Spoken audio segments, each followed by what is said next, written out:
All right. Welcome to Rich Conversations. This is going to be another fun episode, especially if you're a Packer fan. But I would like to reintroduce you to my fellow co-owner of the Packers, Janet Wilson. Hi. Yes. I'm still in Texas, obviously, but the last time we just talked about like country music and stuff, but I am actually a diehard Packer fan. My family is from Wisconsin, so we just actually came back from there. And yeah, it's pretty diehard as it gets. So I've been told that what is that movie called? With Drew Barrymore and where Fever Pitch. Oh, Fever Pitch. Yeah. Fever Pitch. Okay, well that's basically my house, but with like all Green Bay stuff. All Green Bay stuff. Like I got flags in the restroom, and I'm like, when I have guests over, I'm kind of embarrassed. I'm like, I'm that much of a fan. Yeah. Well, that's why you're a great person to have on, because we have the playoffs coming up, and the Packers, we had another great season, which we're accustomed to. No big deal. But I thought it'd be fun to have you on to just talk Packers for the whole time. So let's do that. Yeah. It's a little nerve-wracking. We are very spoiled. We are very spoiled. We are. To have that's the first thing we have to do, is acknowledge that, right? Yes. No, we have to. We are very spoiled. We've been spoiled for what? Let's see. We've only had two quarterbacks, and both of them have spoiled us completely. Farr and Rodgers. I have a uncle who's a Cowboy fan, and he's just like, every year, you guys are good every year. So sick of it. He just hates it so bad, especially because Rodgers is like, it's like the AT&T Stadium is his second home. Like he owns that stadium. So I've been lucky enough to be at two of those games where, the first one was Matt Flynn. The second one was him. But the first one was Matt Flynn, where like Rodgers got injured and Matt Flynn came in for him, and then we won. And then the second one was when Aaron Jones just tore them up. Yeah. It's like the little waving. Yeah. Waving. I was at that game. So. And you were at another important game coming up. We'll talk a little bit later about that. First, I want to acknowledge you to the Owners Club. How's it feel? Yes! I felt like Christmas when I purchased. So I know that they're still selling them, but I was that paranoid fan that was like, I need to get in line. So as soon as I got to work, I got like the notification that they had already gone on sale. So I got in line for 6 hours. Wow. So I got in line, and then I didn't get the notification on my phone until I got out of school, because I'm a teacher. So I got out of school, and I literally got in my car, and the notification came up like, you're next in line and you only have 10 minutes to like put in everything. And I was like rushing through. But it was something that was really important and special to me, and I was so excited. I made an announcement at Thanksgiving dinner. When my family was all sitting down, I was like, I'm so dramatic. I was like, I bet you're wondering why I've gathered you all here. So my mom's like, you're pregnant. No, Mom, no. No, I am not. I was like, I am now a Packer fan. No pictures, no autograph. A Packer owner. I was like, no pictures, no autographs. I'm so sorry, guys. Like, I just really wanted to let y'all know. So yes, I am now an owner. Did you get right it's here? Just I have really my. Cool too. I have my owner plaque. It's right next to my sage, which I'm sure Aaron Rodgers would love. That I have. That's awesome. Right here. Here's mine. Nice. Certificate.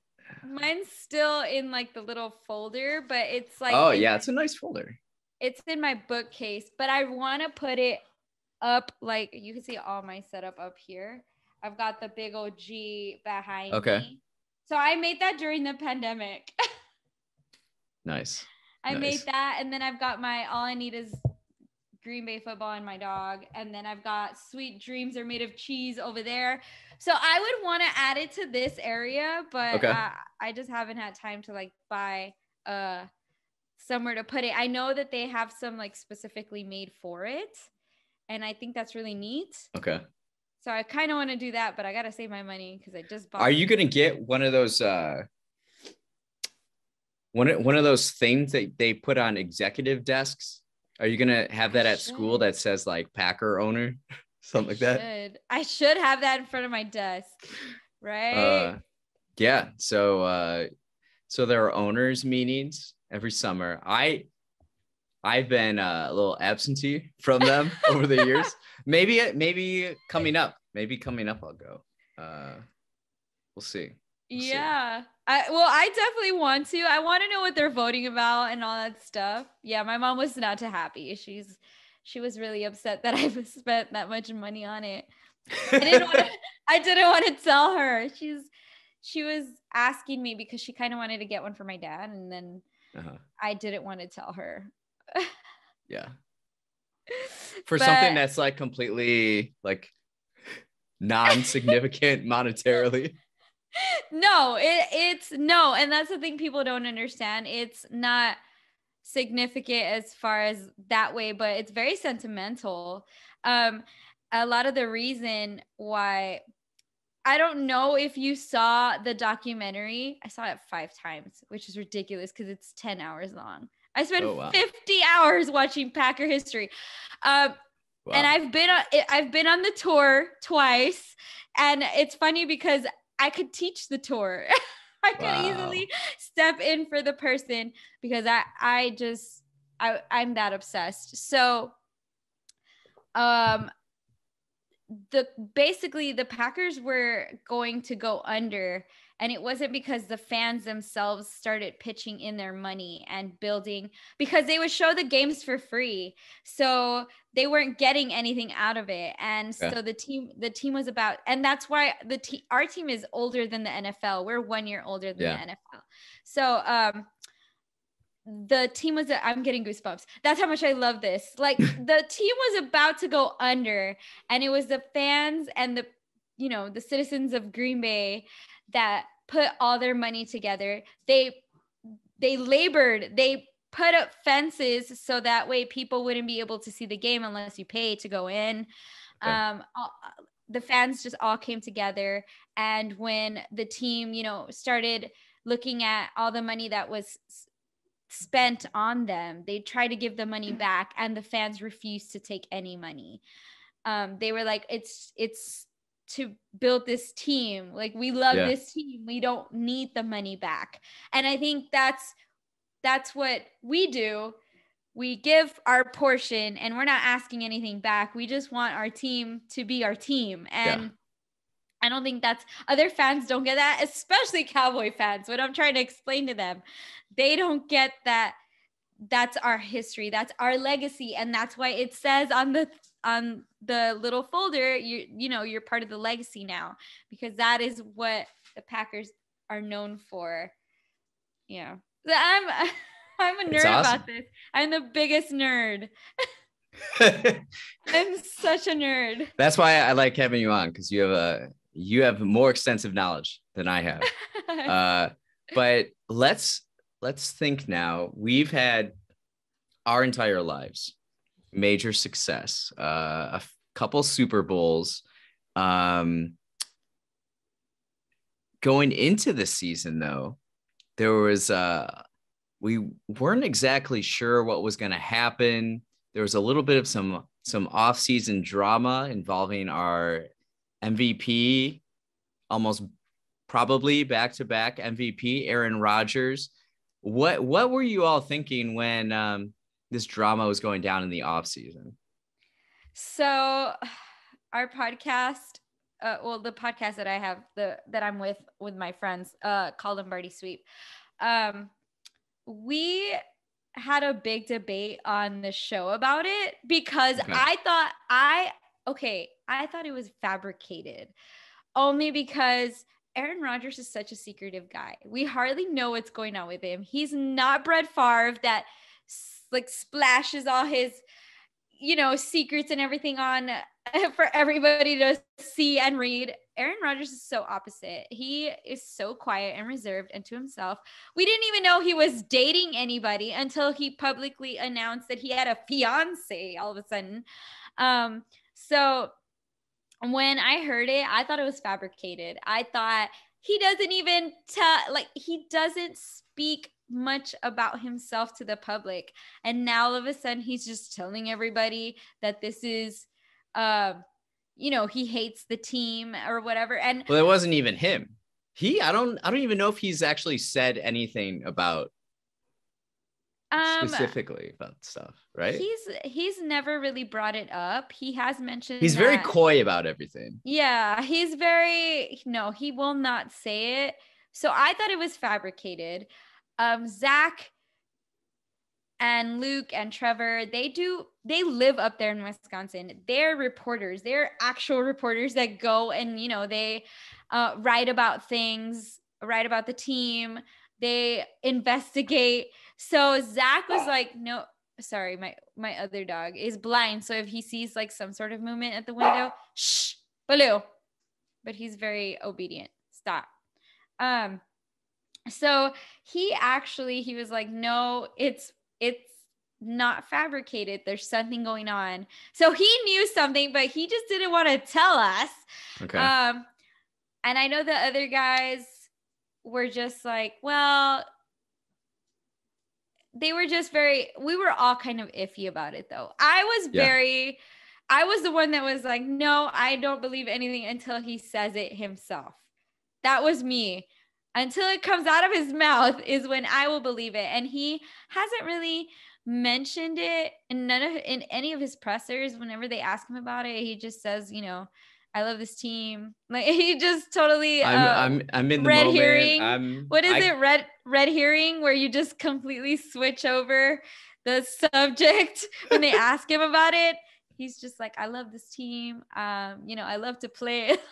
I love to play football. So he totally goes around it and avoids the question every time. But if anything is going on in that front office, I think this season has definitely proven that whatever is going on in the front office has nothing to do with, how he's playing, how he feels about the team, which is probably why he avoids the question.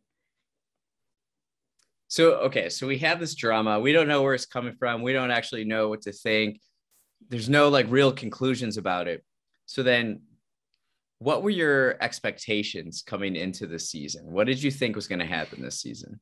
I knew he was going to show up on the field. I knew it. I was very confident that he was going to show up and, just start playing. And it's too complicated to leave the team and try to find a different place after you've been there for 17 seasons. If you've been working somewhere for 17 years, it's kind of hard to go into another facility and get that kind of seniority treatment. You think so? I feel like you could just walk in anywhere. With him? I don't know. Like Brady or Peyton Manning? I feel like Brady's a different story though. But no, I feel, I don't know if you've listened to like the pressers, but Zadarius Smith was saying how he showed up on the first day and they had said no white socks, and Aaron Rodgers showed up with white socks, and he was like, hey bro, they said no white socks. And Aaron said seniority, man. They're not going to tell Aaron Rodgers to take off his white socks. Everybody else is wearing black, or green. So no, I think once you've established yourself in a certain place, I think you're going to want to stay there. And especially because Green Bay is such a special place. And I know, if I'm not mistaken, I think Brett Favre went through the same dilemma because he didn't want to leave either, but because of the front staff But like I said, Brett Favre is completely different, and he's very outspoken and very, I mean, have you seen his tweets? I have not.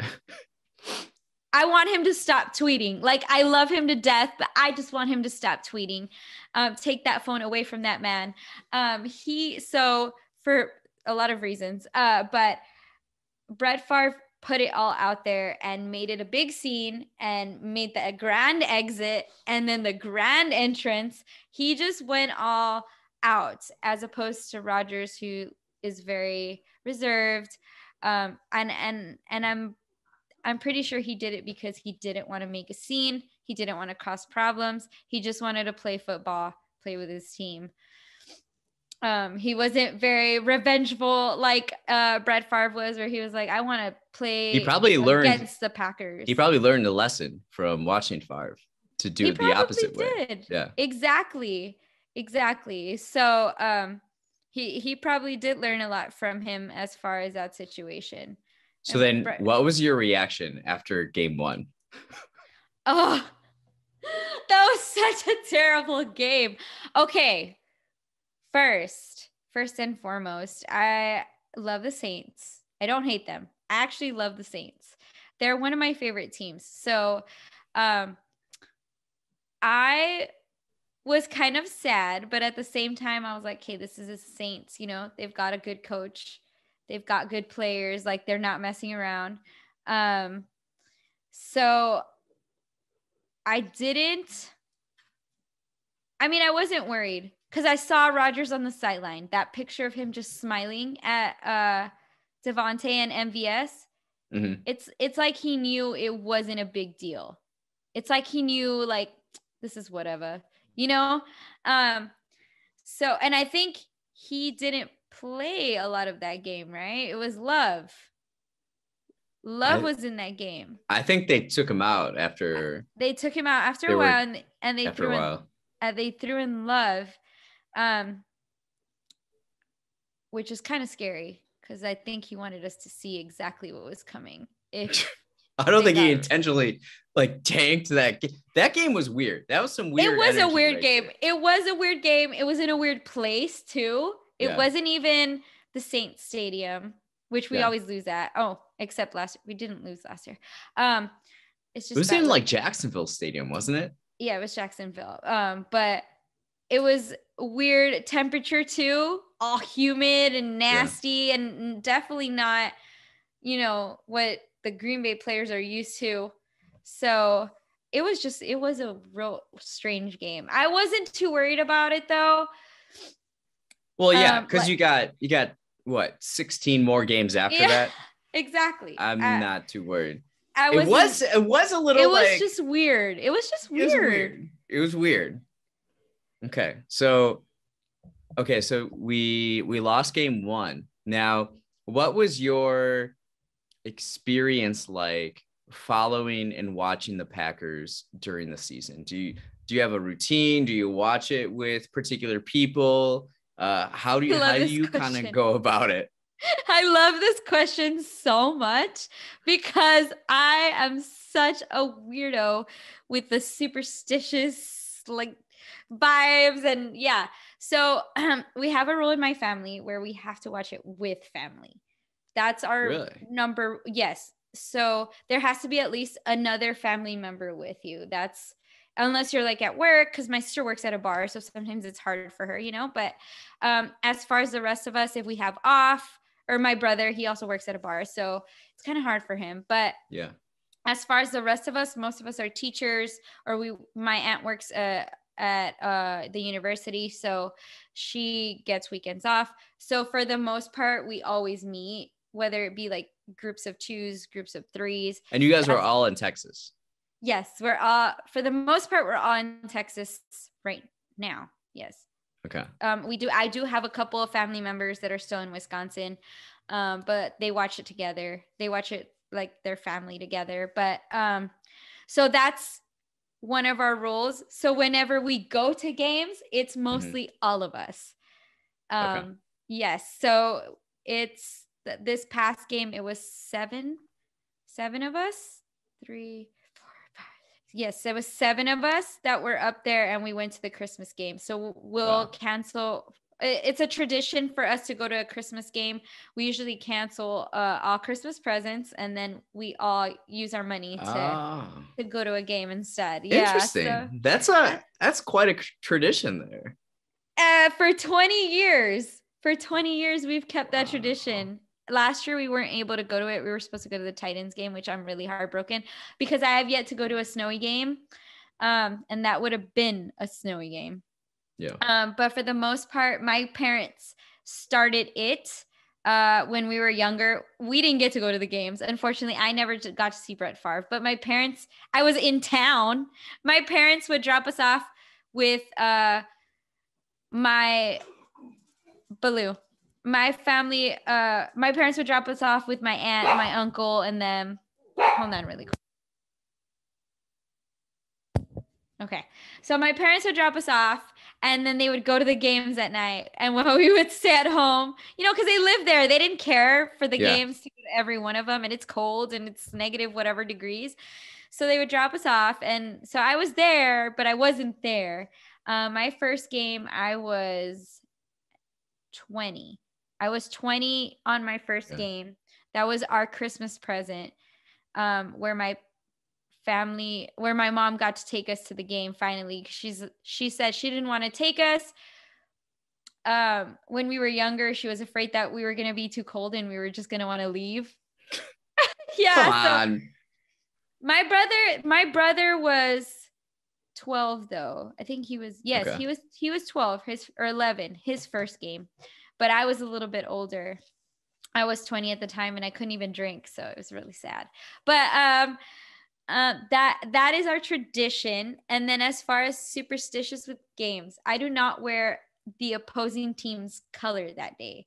So if we're playing the Bears, I do not wear their colors that day. I'm not allowed to wear their colors in whatever way, form, and not even if it's like a red scrunchie, I will take it off.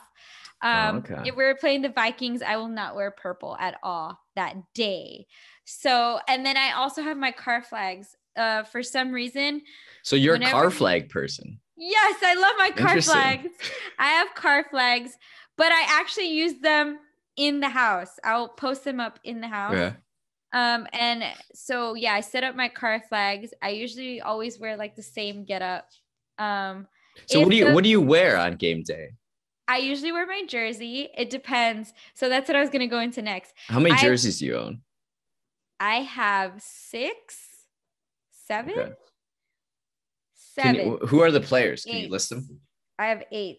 So I have Nelson, Matthews, Cobb, Rodgers, and then judge me, but I have 2 Brett Favre ones. And then I have Bart Starr. And then I have, what was his name? I have one. He's from the 90s though. Not Jermichael Finley. He wasn't even like a big player. Like it's Mark Chimura? No. Robert Brooks? Dorsey Levens? Edgar Bennett? Reggie White? I totally blanked out. No, he wasn't even one of those players. Like he wasn't one of the big ones either. Shoot, I forgot his What name. Position? Leroy Butler? Wide receiver. No, it wasn't Leroy Butler. Antonio Freeman? Andre Rison? It wasn't even like one of those players. Donald Driver? No. Wow. It was a wide receiver. Let's see. It's just a jersey that I happened to come across, and I just bought it because I was like, I need this jersey. Yeah, a package jersey. It's on sale. It's $2. Let's go. I found it at a garage sale. So you wear a jersey. You wear a jersey on game day. Yes, I wear a jersey on game day. Oh, you know what? Okay. Javon Walker. Oh, Javon Walker. Yeah. Javon Walker. Okay, yeah. So I just found that one. It was like $2, and it's giant. I hardly ever wear it, but I just bought it to add to my collection because I'm that kind of person. Like if I go to the Goodwill and I see anything Green Bay, I buy it. It's just interesting. So I I have a rule with myself, and that's I only wear 4 colors. I wear dark red, navy blue, gray, brown, gold sometimes. And I do not break this. I wear like basically the same clothes every day. So it cuts down on my decision making in the morning. But there was one time in the last 2 years that that I broke this. And it was we go to Will's Northwoods Inn here in Chicago. It's a Packer bar, Wisconsin bar. So with my friend, I wore this. Hold on, let me see if I can find it.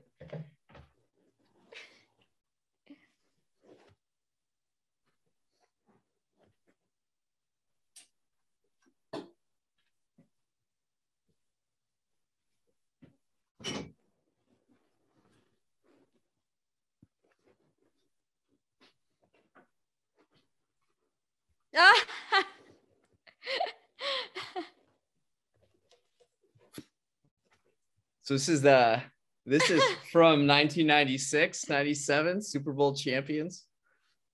31. I love it. Yeah, I have like I think it's 1997. I have a puffer jacket from 1997. Yeah. So Man, the 90s clothes are so cool.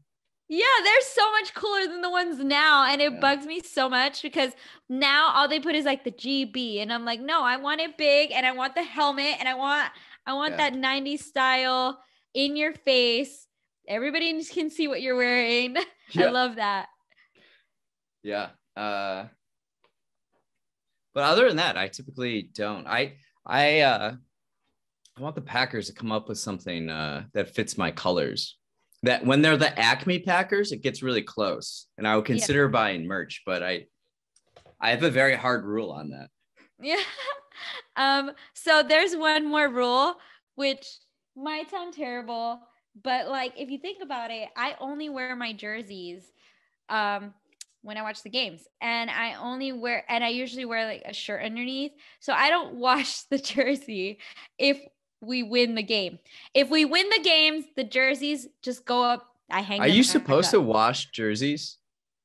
You do wash them, but you don't put them in the dryer. You just let them air dry.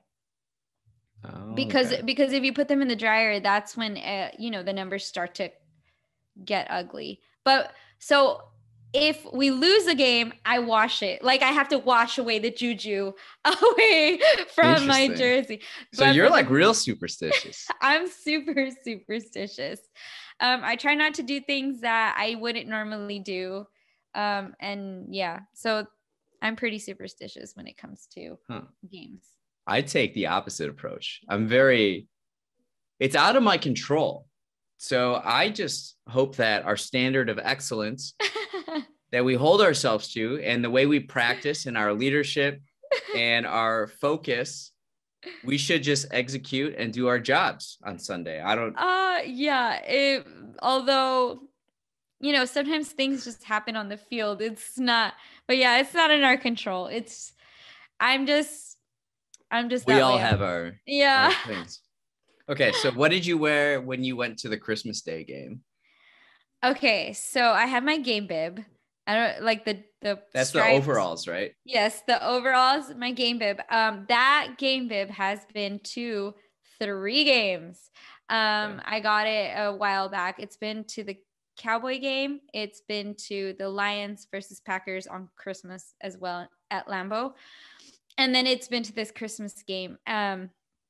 So I usually wear that. I wear my snow boots. I wear what I usually wear when I watch the games here at home. It's just underneath all like the jackets because it's usually cold. Although this was the hottest game I've ever been to at Lambeau. It was 35 degrees, 30. Yeah, that's pretty hot on Christmas. That's pretty hot on Christmas. I honestly expected a lot colder, which I was kind of upset that when we left, the next game was -1 or 0 because I'm used to those. Yeah, it was really cold that one day. I'm used. Yeah. But what about? I don't know if you feel this way, but I've gone to 2 Packer games. They were both in December, and it was like 20 degrees. but inside the bowl, it's like colder. warm. It's Oh, warm, warmer? right? No, I think it's colder because of the Think seats. so? I think it's colder because of the seats, but so So you were sitting down, unlike a true Packer fan who would be standing, right? No, I've got a little seat warmer. Oh, okay. Like a true Packer fan knows how to Okay. show up. Yeah, I've got like a little seat warmer thing. Yeah. And then I always take my hand warmers and then I put hand That's warmers. a pro move right there. It is very much a pro move because the first game I ever went to, it was 8 degrees. So my first game experience, I'm there. I'm wearing leather boots. It's my first game. I'm 20 years old. I want to be cute. At a Packer game, yeah. Yeah, so I'm wearing leather boots, which I slipped on the ice getting to the stadium. And then I'm wearing like a glittery scarf that has no kind of warmth to it whatsoever. I'm wearing like one pair of socks. It was terrible. One shirt, it was so bad. And then I'm sitting there, me and my sister are freezing. We're freezing so hard. And at the time, they still had the beer guys, walking up and down the stairs. Now they got rid of them because of COVID, but at the time they were still around. And so the beer guy sees that we're freezing and he's like, "How old are you?" He starts asking us questions because I guess he wanted to sell us beer to keep warm. And so we're like, "No, but we're from Texas." So he goes and he asks, "Is this your first game?" Yes. So he goes down a couple of levels and then he yells, "Hey guys, they're from Texas. They're freezing. Can we help them out?" And everybody starts throwing hand warmers up at us. Really? Bottom. It was so cool. So they give us their hand warmers and like we're stuffing them everywhere. I'm putting them in my boots, in my hands. So from then on, I learned that you always take hand warmers, no matter what temperature. I still had hand warmers when it was 30 degrees. I took at least 3 packs of hand warmers just because after a while, even though it doesn't seem as cold, it starts getting to you a bit. Okay. So I start putting the hand warmers. So the hand warmers, and then also I sneak in a lot of Fireball. I put Fireball in my in my bib. So once I start getting really cold, I just take a few shots and then it kind of that'll do the trick. So yeah, I'm a veteran when it comes to going to the games and it's cold. I've already you got it down. Yes, I figured it out. So this last one, Rodgers breaks Farr's record for total touchdown passes, right? What was that like? It was so cool. The stadium was just so loud and everyone was excited, and Farr came over the big screen saying like, "Thanks for passing my record. Go get us a Lombardi." And yeah, I didn't expect that to happen. That was cool. It was pretty watching cool. It at home. Yeah. But yeah, I like going to games that become very memorable as far as like memes and stuff. Like I've been to the Cowboy one where Jones is waving goodbye into the end zone. The Titans game is that game. I don't know if you've ever seen like the meme where that Titans like fan in his Santa hat is just sitting there and it's 42-0 and he's just pissed. So I went to that game. But I like going to games that become memorable memes, or just memorable because I went to the Lions versus Packers. That was Cobb's last game before he came back, where him and Rodgers are hugging and they're crying. I was at that game too. So I like seeing that. And I kind of want to get all those, like made into pictures and framed because I can be like, "Oh, I went to that game. I went to that game. I went to that game." Wow. That's Especially like Aaron Jones is waving goodbye into the end zone to the Cowboys. That one would be really cool, just blown up. Yeah. There's a lot of memorable moments as a Packer fan. Definitely. So then what are your expectations for the playoffs coming up? I just want us to do our job and to like I'm so afraid of that NFC championship game just because we've experienced so much heartbreak from that one moment of the season. Yeah. I'm so afraid. But I also want to have confidence in my team. I want to have that confidence in my team. I was on Cheesehead TV. I got to speak to AJ Dillon a couple of Oh, times. wow. Yeah, so I Yeah, hung out. this is a big deal. I hung out with him. You are a big deal. I hung out with him for a bit. He is so nice. But he said that last year felt very hindering because of COVID, which I totally get. Yeah. COVID is even as a teacher, COVID has been very emotionally draining, mentally draining. It's physically draining. So I can just imagine as a player, he said, as far as not having fans, and he said this year we have our fans, we have, because he said last year during playoffs that they were also limited in fans as well, if I'm correct. Yeah, I think there were around like 10,000 fans. Yeah, they didn't allow that many people. And he said that this year, it just feels different, especially coming in as a rookie last year and not having any fans was so strange. And, but I'm hoping, he said that this year he feels very confident in his, the team, and that they feel better. And so I'm just hoping that we get past that NFC championship game. Yeah. That's a hump. That's a hump we have to get over. And everything's going to go through. I mean, it went through Lambeau last year too, but to run it back and to make it go through Lambeau again, I'm confident. I'm confident this year. And if we do make it to the Super Bowl, even if we just make it, I'm probably going to cry happy tears. I won't. I want to win a Super Bowl. I want to win too. I want another one of these guys, I want another one too. And I know my siblings and we made it just because this year we lately, I mean, we had been missing a family member going to the games with us, my brother, just because he was in that phase. Everybody goes to that phase where they're just like, I don't want to go with my family. My family's just, and this year he went, which was such a blessing to have us all together at a game. It had been since basically 2012 since we had all gone as a family, because he went through his like little rebel stage that he didn't want to be with us, and that's totally fine. We all go through that. Did he don another team? No, he was rebellious phase. No, he's actually always been a Packer fan. That's good. It's just he was going through that little like stage where you just don't want to hang out with your family so much. You want to be with your friends instead. So he kind of missed out on quite a few games.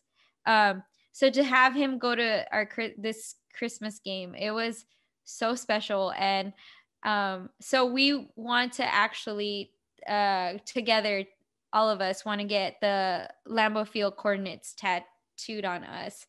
Whoa. Yeah, it's something we want to do soon, just because so many memories have been made of all of us together in that one place. And so yeah, I'm gonna cry if we win the Super Bowl this year. I don't know what I do. It feels like destiny. It feels like a different year, right? Like it just feels so invigorating. And when you see them play. This season, the energy seemed a little weird, but then as the season wore on, it's you could tell Rodgers. I don't know what's gonna happen, but I think we read a lot of the same books, but it's all about like being present and being here now. It's not about in the future. It's about right here. We're going to enjoy each other. We're going to do our jobs. We're going to be our best selves and realize our potential right here. So why don't we just take it one game at a time, enjoy each other's presence. I've loved his post-game interviews. Yeah. His interviews on the field. So those are some of the most thoughtful interviews in like all of sports. It's pretty incredible to watch and listen to. He's very wise and very careful with what he says, which not a lot of players are like that. A lot of them are just like, yeah, football, yeah, whatever. He's very zen, and I love that about him. But this does feel like a different year. I don't know what it is. Even when we went to the game as a family, my afterwards, when we were in the car and we were going back, we were like, this day could not have been more perfect. We win. None of our family members got in a fight. Usually there's some sort of fight that, like, you know, you're not physical, just arguments, you know, you get into like little, like, cause we took it's a 20 hour road trip altogether. You have to get sick of the people that you're with after 20 hours in a car. So, and we've never flown to Wisconsin. We've driven every year. So for us not to get in an argument, and, you know, we just had so much fun that day. We were sitting in the car, and we all looked at each other and we're like, this day could not have been any more perfect. Some of us got really drunk, but nothing bad happened to us. Like we didn't lose anything. You know, nothing was broken. There were no arguments. It was just such a perfect day. And on Christmas, so I just feel even that vibe just within that day being there, I'm like, this year's different. This year has to be different. And you mentioned, this is for those listening and watching, the rap on Wisconsin sports is always very good, always very competitive, but just kind of like can't get past the last stage. And even as an example, so I bartend at a Buffalo Bills bar in Chicago. And before this last game, the Minnesota Vikings and Chicago Bears game was on. There's a Bears fan. They all look somewhat pathetic to me. No offense to any Bears fans, but anybody. No offense. Offense. So no comma offense. So he's wearing a Bears jersey, and, you know, it makes me realize how blessed we are, how grateful I am to have such a winning organization through the years, where I don't have to convince myself about, like, well, if we get this defensive coordinator, then maybe we can do this, or, you know, talking about quarterbacks and what they should do and coaches and in the organization. It's just like, it's very black and white for us. It's like, it's very stable. It's very stable.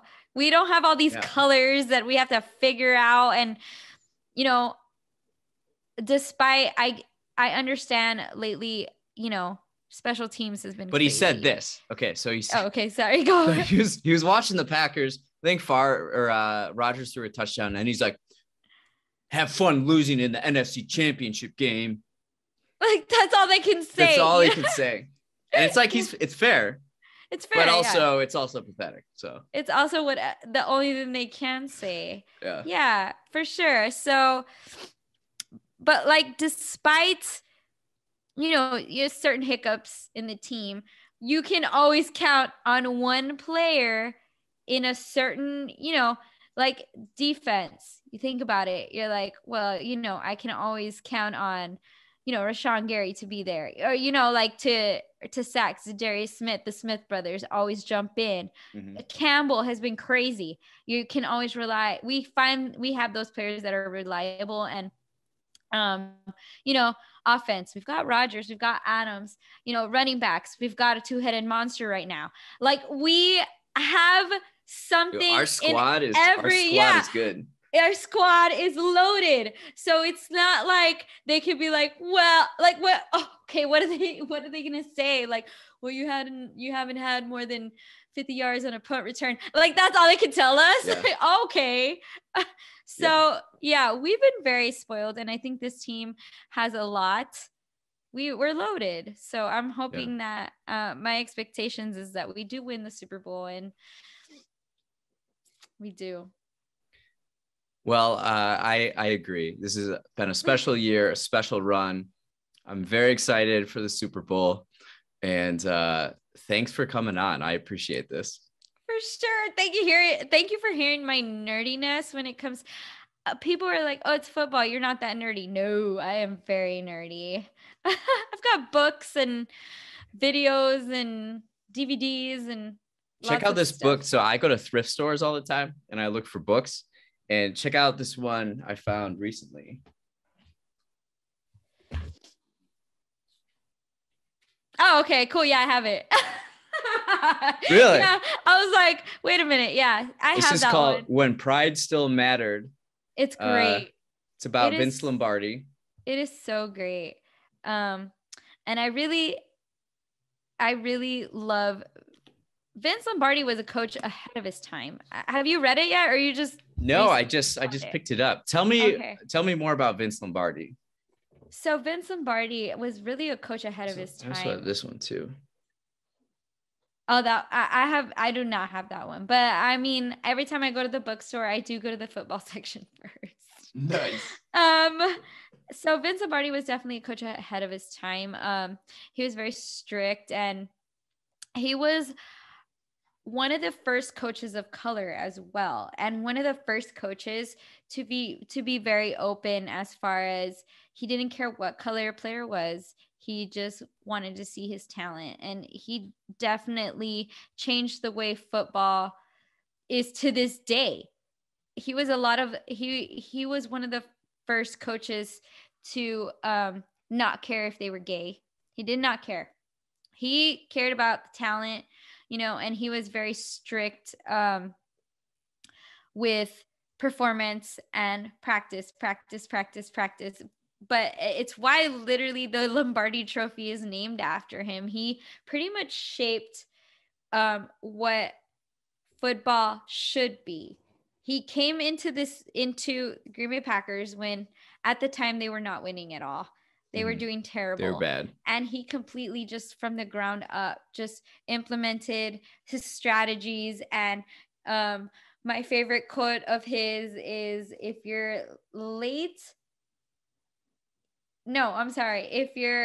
on time, you're late. If you're late. Wait, yeah, it's something like that. But I always tell it to my kids, like, if you're on time, you're late. If you're late, like, you're late, so you need to come early. If you're early, you're on time. If you're on time, you're late. There we go. I figured it out. Yeah. So that was like his thing. And if you were not on time to his practice, you would not play. It doesn't matter who you were. You could have been Aaron Rodgers at the time, and he would have sat you out because you were late to his practice. He was just so different, and you have to read that book just because it goes into depth of just the kind of and now I figured out that I'm Italian. I'm not even French. I did the ancestry DNA thing. I found out I'm Italian. Nice. But for him to come in as an Italian, as a colored coach, it was changed. He changed it all. And he definitely experienced racism, at that time. Also, Green Bay experienced a lot of firsts. They, when all the teams went under during the Depression, this is just like a fun fact. When all the teams went down during the Depression, Green Bay didn't, because of the fact that they make so much alcohol in Wisconsin. I'm pretty sure you've been to Wisconsin. You live near it. I'm from Wisconsin. Yeah. Yeah, so they make so much alcohol, it's crazy. And during that time, the team didn't go under because everybody would get drunk at the like after the games. Like Good. in people's basements. And they were just they were all there. They all knew that even the players from the opposite team knew that they would be able to get drunk after the game. So, so so they never went under because of that. That just like randomly popped up. I don't know why. But so yeah, he was very strict. He was also the one who first put the coils underneath the field to heat the field. Really? Interesting. Yeah, he did that because if you read that book, I think it's even on the NFL, the Football Life of Vince Lombardi on HBO. Okay. So they talks about how he was just in his living room with his wife, and she had one of those blankets that keeps you warm, and they called him a mad scientist. Oh, okay. He tore that blanket apart trying to figure out how it was a heated blanket. And so then he went to the field, went to the basement, and created these coils to put they called him a mad scientist. And that's how it became the frozen tundra. That game against the Cowboys was when he debuted the heated field. But because the tarp that he put over it wasn't, it seeped, like the heat seeped up on top of the grass. So when they took the tarp off, the grass became ice. That's how it became the ice bowl. Oh, wow. Yes, because the tarp is a special kind of tarp that they put over it now. Obviously, it's got it's more of a mesh, just so that the snow doesn't land on it.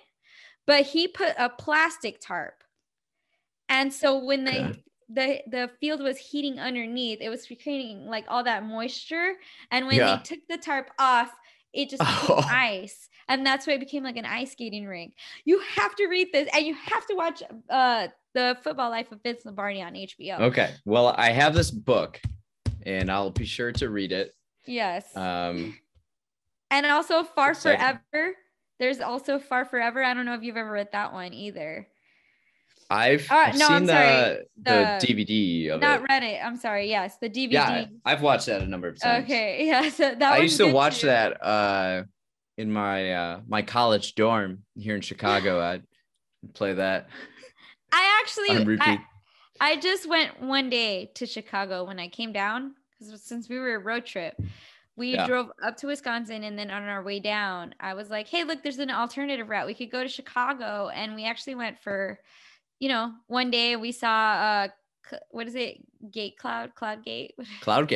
Yeah. Love Cloudgate. So we went to go see it just because I've always wanted to see it. And then we didn't know, I should have totally texted you or messaged you and asked you where to eat pizza, because we wanted deep dish. You should have gone to Will's Northwoods. It's the best Wisconsin bar in the city. There's a number of Wisconsin bars. There's a very heavy, there's a big Wisconsin transplants here in the city. So there's a number of Wisconsin bars, but I believe that Will's Northwoods Inn on Racine Avenue, that's the best Wisconsin one. That is. Well, we wanted to go try Chicago deep dish pizza. We went to like a random place, and I'm pretty sure Pequod's. Go to Pequod's. It's not deep dish, but it's like that's like the favorite of the locals for sure. Okay. Well, next time I will go, because I'm pretty sure the pizza place we went to was like probably like the McDonald's of like deep dish pizza. Lou Malnati's is probably my favorite like chain deep dish in Chicago. But I don't remember where we went, but it tasted like pretty basic. Like I make deep dish pizza, and it tasted like mine. So nice. Yeah. But next time Next time. I think my dad, I don't know if it was just him talking crazy, but he really wants to go to the NFC Championship game. So I don't know. On a limb, we might just end up going. It's not a bad idea. And he said he will drive us all the way up there. So Right. So he just retired too. And I think that's why he was talking that way. I think that's why he was talking that way. He Sounds about right. He has nothing else to do, nothing else to spend his money on. So I think he's pretty serious about it. But Lou, stop. But yeah. All right. Well, thanks for coming on. Thank you for inviting me. Yes. For this special run coming up. I'm pretty sure we'll get it. I'm pretty confident we'll get it. So am I. Let's do it. Super Bowl. Woo! This is our year. All right. Thank you again. Thank you for inviting me. I appreciated it so much. Thank you for my nerdiness.